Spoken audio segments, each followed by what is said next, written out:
Good morning. Thank you once again for joining us on our Sunday morning video service. Here we have it again. Rain, rain, rain.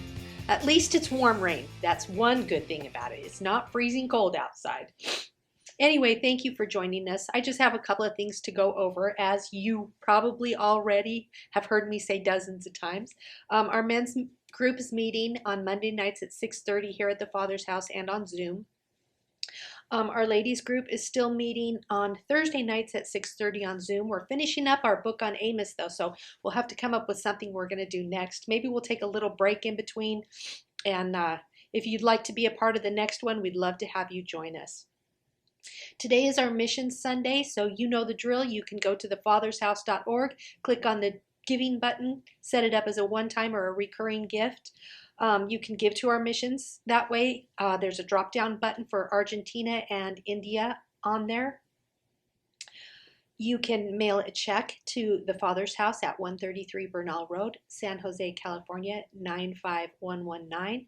Or if you live in the local area and you'd like Pastor Carl or I to come by and pick up your tithes, we'd be happy to do that too.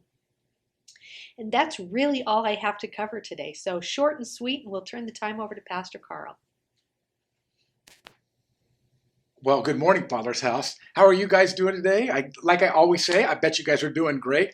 Man, I have to tell you though, Penny wasn't very long-winded on that one, was she? She wanted out of there. Matter of fact, before we started this recording, I said, "You're ready to go?" And she said, "No, I don't want to talk today." And I said, "Well, you're going to do the whole thing then." And so I guess she was going to prove my point that she was going to do exactly what she wanted to do, and that's what she did. So anyway, what can I say? It is what it is. Well, let's see. St. Patty's Day is gone. We have a little bit of rain today, and a little bit later in the week, and hopefully after that we'll be done with it. Who knows? I don't know if we're going to ever be done with this rain, but I guess we'll be done with it when we're done. It's like that movie, The Crow. In that movie, I think it's the deceased mother, as I recall, says it can't. Oh, I guess maybe it's the crow. Anyway, somebody says it can't rain all the time. I guess maybe it's the crow that says it. I don't know, somebody says it anyway. It's been so long since I've seen the movie. If you want to, you can go watch the movie and tell me who said that. But say it can't rain all the time. And so that's the beauty of life is, sometimes we go through some rainy spells and seasons, hard times, hard seasons. But, the thing with God is that they don't last forever. And that's part of the good news of the gospel and how God has created this planet. So what are we talking about? We're talking about Jesus, one of our favorite subjects to talk about. The more I get to know and understand Jesus' teaching, the more, I guess, the more wonder and mystery just tends to fill my heart, realizing that we really know so little about God. But what we do know, we know through Jesus. But there's so much to know, and God is so big and godly, that the principles of God and all the way that God is and thinks and his being and his essence and his boundarylessness is so big. It's just such a mystery. And we think we know so much in our little finite brains, but I've come to the conclusion that I just don't know much. But I want to tell a story. We've been talking about this. We've been talking about the life of Jesus, and we've told a lot of different stories. We started off with, first of all, by saying that the reason that Jesus came, was to dwell amongst us, pitch his tent amongst us. And then in doing that, the idea is that he would explain the Father to us. So what we're kind of doing is we're going through now talking about one-on-one encounters with people, and how these encounters explain the Father to us, and how they explain the Father's heart to us. And really, the introduction of the idea of God being Father really starts here in the book of John. And so it's this whole paradigm shift from this otherly God that we find in Israel in the Old Testament to this Father figure, parental figure that we call the Father. So it's a very profound and interesting transition that happens. Jesus now is explaining the Father's heart to us, how God is, how God thinks. And so we've talked about the calling of the disciples.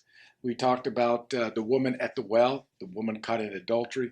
We talked also last week about the man the paralytic that Jesus healed, and he told him to pick up his bed of affliction and walk. And in all those stories, there's there's certain elements that are there. There's, of course, Jesus in his individual encounters. And then there's the person that's the victim or the marginalized or the oppressed. And then there's the oppressor or the one that wants to stand kind of in this position of authority, this position of power over other people. And so we see those kind of interactions all through the book of John. And so there's this juxtaposition between the marginalized, the people that perceive it differently, and Jesus, who comes into the middle to kind of bring balance to it, but also to explain the Father's heart going forward.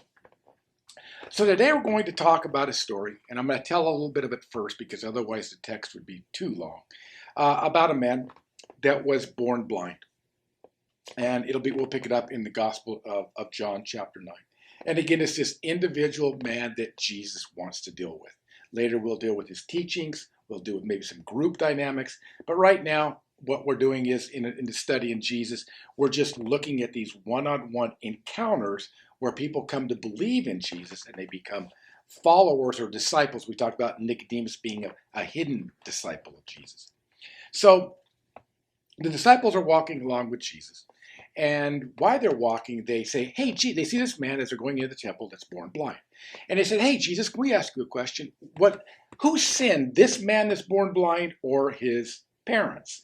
And Jesus said, well, neither, but the reason that he's born blind is so that in him can be displayed the works of God or the glory of God. And so the first kind of thought about it is that the disciples were kind of thinking along these lines of, and I think a lot of people think that, well, the reason that somebody is in the predicament that they're in is because they sinned. And so in this case, it was either the sin of the parents or it was his sin. And Jesus is kind of saying, you can kind of presume that somebody has sinned, but that's not the case. The case is that nature sometimes dictates what kind of a predicament that people find themselves in, whether it be financially, whether it be in relationships, whether it be in health. And in this case, when this man with his health, he didn't have any sight. He was the privation of sight. He couldn't see. And so he'd been born blind from his mother's womb, so he never really knew what it was what it was like to be seen. But then Jesus goes on to say, he said, we must do the works of my Father, right, while I am in the world. And then he goes on to say, I am the light of the world. So you're going to see that this story about this man being born blind is a teaching about Jesus being the light of the world. And so Jesus is starting to lay out this teaching. It talked about it earlier about him being the light of the world. But now we're going to see a teaching on Jesus showing that he's the light of the world. So Jesus then walks up to this man, and after claiming to be the light of the world, and he looks at the man, and there's not really even much dialogue that's going on between them. And he basically takes some spit and he takes some clay off the ground and he puts it in his eyes and he tells the man to go wash in the pool of Siloam. Well, the man goes and washes in the pool of Siloam, and lo and behold, he gets healed. And so he understands that this guy Jesus did it, but let's face it, he couldn't even tell. I mean, if Jesus was standing there face to face with him, he couldn't tell you who Jesus was because he never saw Jesus. And so he gets healed, and when he gets healed, it's interesting because it says, and it was on the Sabbath day. It was on the day when people were supposed to be resting. Of course, that's when Jesus has to do the miracle, right? So, because then that causes a controversy because the Pharisees don't like it, because the Pharisees want to live by rules and regulations. So the man gets healed, and then all the people that knew him said, hey, that's the guy that got him. That guy was been blind. He's been here for years. He's been blind since birth. How is it that he sees? And so he was there and talking, and he said, well, how is it that you got your sight? And he simply said, well, I don't know. This man named Jesus healed me. And so they thought, we better take him to the Pharisees. So they take this man to the Pharisees. And when they take him to the Pharisees, they begin to have these questions too. Number one, they're doubting that he got healed and that he got his sight back whatsoever. And so but the question isn't so much how you got healed as much as to who was it that healed you. And so there's this dialogue that happens back and forth, and the man that was born blind basically says, this guy came up to me, and he spit in his hands, and he got some, I don't know, he got some dirt I couldn't really see, and he wiped this salve into my eyes, and he just told me to go wash in this pool. So some guys kind of helped me over this pool. I washed my eyes, and when I washed my eyes, I could see. And so the Pharisees asked him a very important question. They say, well, who do you think he is? And this man, not being maybe theologically astute, although we're going to find out he was much more than they in this instance, he simply said, I don't know, I think he's a prophet. It was Jesus, and I think he was a prophet. So when this man says to the Pharisees that they think that he's a prophet, they have a problem with that, because they say, well, we know he's not a prophet because we know he's a sinner. Now, in that story, you ask, well, how did they know he was a sinner? And the reason that they're saying that he was a sinner is because he had healed this man on the Sabbath. Like it was a sin to heal this man. It was a sin to open this man's blind eyes, is really what is being said here. So they took issue with the fact that he wouldn't stay with the law, but went outside of the law to heal this man of his blindness. They were more concerned about the external principles or laws than they were about this man who had been blind from birth, that he now had his sight back because of Jesus Christ. So they come to him. They come to him and they say, well, or the Pharisees say, well, I don't know that we believe in. And so they call in his parents.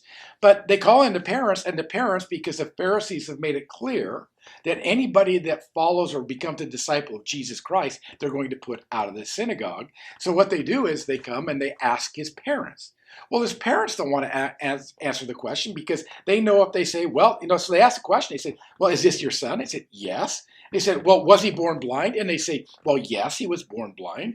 And then they ask the parents, well, how is it that he sees now? And they weren't there. They don't know. So, I don't know.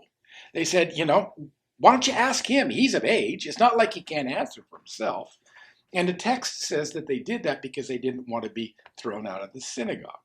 So we're going to pick up the story now, and the Pharisees are going to call the blind man back again, or the man who was blind and who now sees. They're going to call him back again because they're not satisfied with the fact that Jesus healed him, and they're angry at the fact that Jesus would choose to do that on the Sabbath against their law, not necessarily the law that was laid out in the Old Testament. So we're going to pick up in chapter 9 of John, and we're going to pick up in verse, I think it's 24. And it is. So it reads as follows.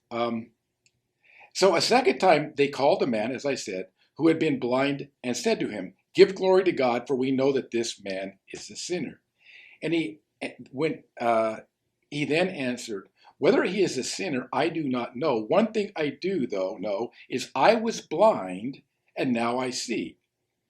So they said to him, what did he do to you? How did he open your eyes? And he answered them, I told you already, and you did not listen to me. Now, this is what he says, and this kind of gets him angry. He says, why?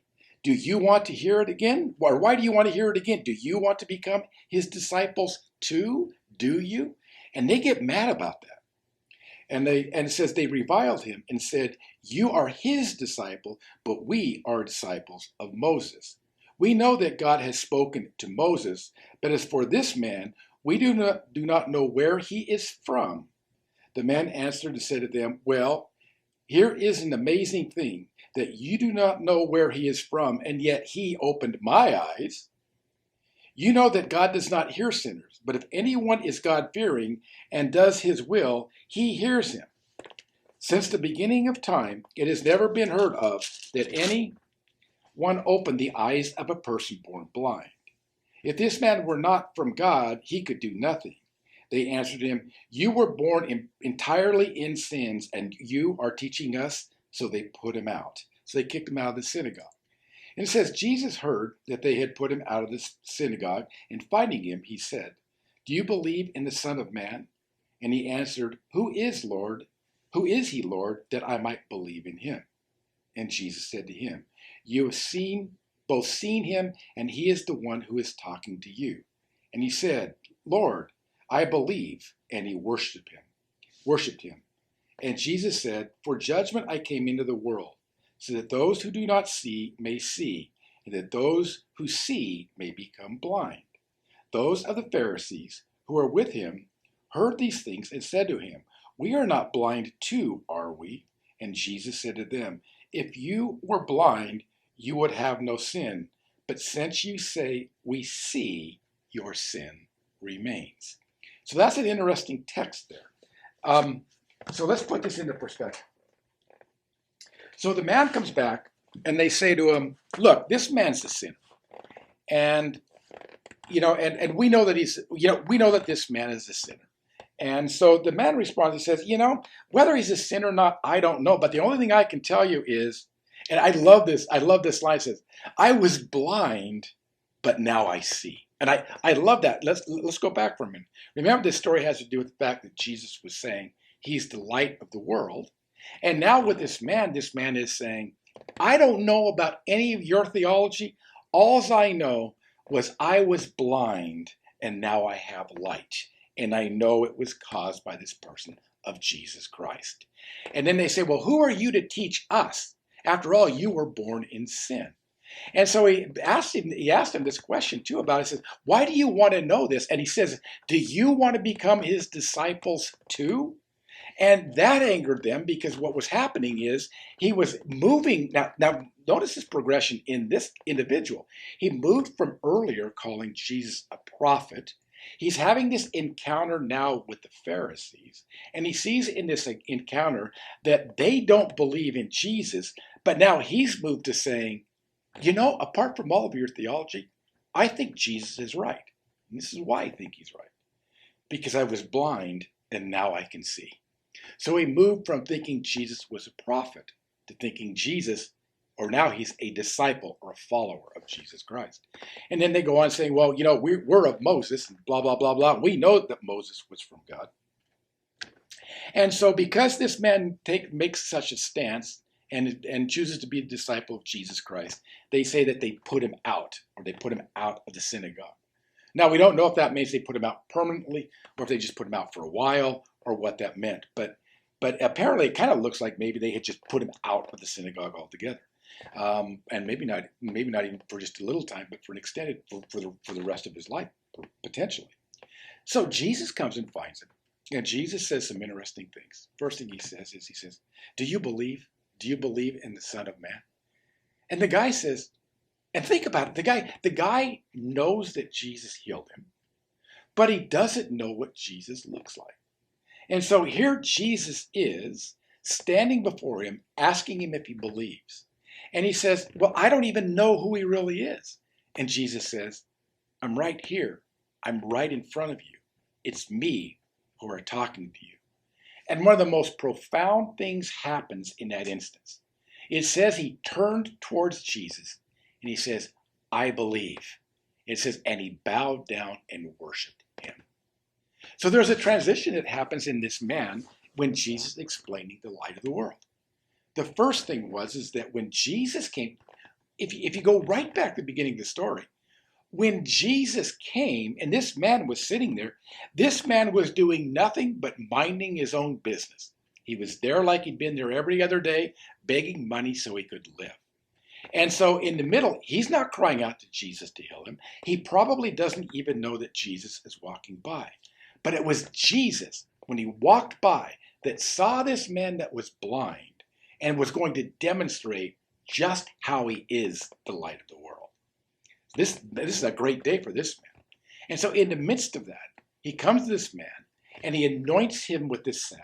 The man begins to see, and this whole beautiful beginning of conversion begins to happen. Jesus meets him right where he is in his blindness. And when he's healed of that blindness, he perceives that Jesus is a prophet. And then once he begins to be persecuted for what Jesus did to him by restoring his sight, the man realizes that he wants to follow Jesus and he becomes a disciple of Jesus. The next thing, when he meets Jesus, this conversion experience is complete, where it says he believed in him and he worshiped him. He bowed down to him. He gave him homage and respect and honor. There was a conversion experience that happened. And what Jesus is saying there is, I'm the light of the world, and I'm presenting myself to you as the light of the world. And in your darkness, in your blindness, in your state of infirmity that you're in even now. I'm here willing to help. Will you let me? And then Jesus says something interesting after that. And apparently the scribes and the Pharisees were there during this interaction with this man. And Jesus says, "It is for this is and this is the judgment that I came into the world, or that I came into the world for." And it was so that those that don't see may regain their sight, and those who see may lose their sight. And so the Pharisees are kind of looking at him and they're saying, well, I'm not really sure how to interpret that. So they say, so are you saying that we don't see because we see? And Jesus says this statement to the Pharisees: as long as you say that you see, you are blind, and your sin remains with you. And what Jesus is trying to teach there is he's trying to teach the idea that when we think that we know it all in our arrogance, as opposed to the way that God should act, the way that God should move, and what God should be and become for us, whenever we think we stand firmly on knowing what that is, then what happens is we're not in a position of humility. In other words, God can do whatever he wants to do, anytime he wants to do it, whether we think it or not. And in this case of this man, on healing on the Sabbath, they were so much more worried about the law than the fact that a man who was born blind received his sight and came home. And so in the hardness of their heart and in their total arrogance, they become blind by that, and therefore their sin of arrogance remains with them. And so for all of us, there's some very valuable lessons that are here. The first thing here is that Jesus is demonstrating in the life of this man why it is and how it is that he is the light of the world. He shows it, first of all, to this man in opening his eyes, so that his eyes are lightened, illuminated now, or the world is illuminated to him, and he can see by light, because we see by light, everything that is in his physical world. For most of us, we have our sight.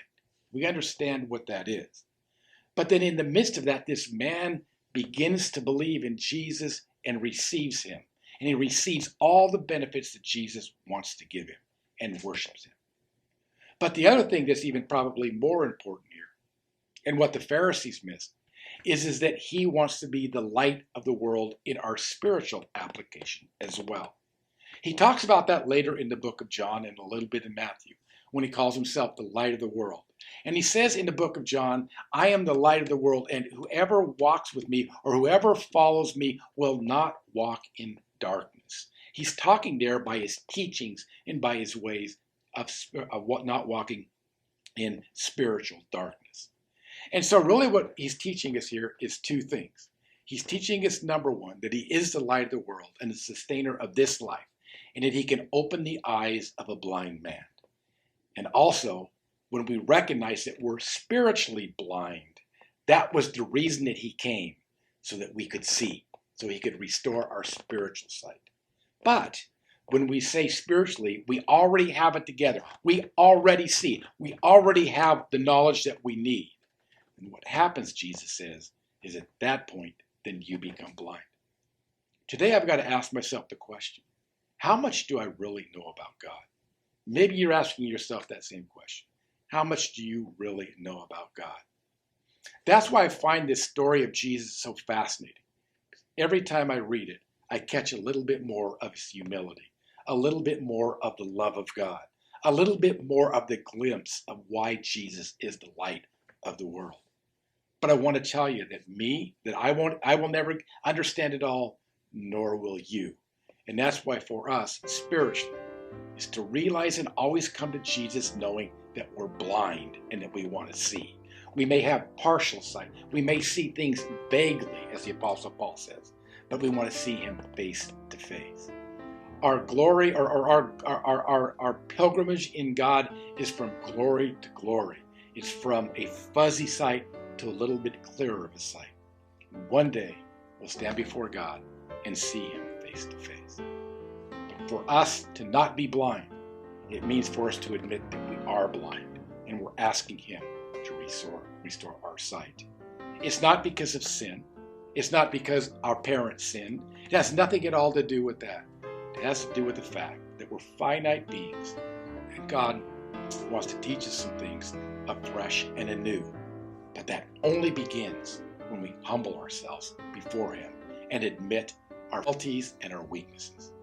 So today I'm asking, Father's house, will you say yes to humbling yourself, to admitting that you don't know it all, and basically come to Him and saying, I understand that I'm blind. Jesus, help me to see. And as He begins to do that, we'll fall more and more in love with Him and worship Him like this man did at deeper levels. Well, God bless you. I hope you have a great day, and I'll talk with you soon.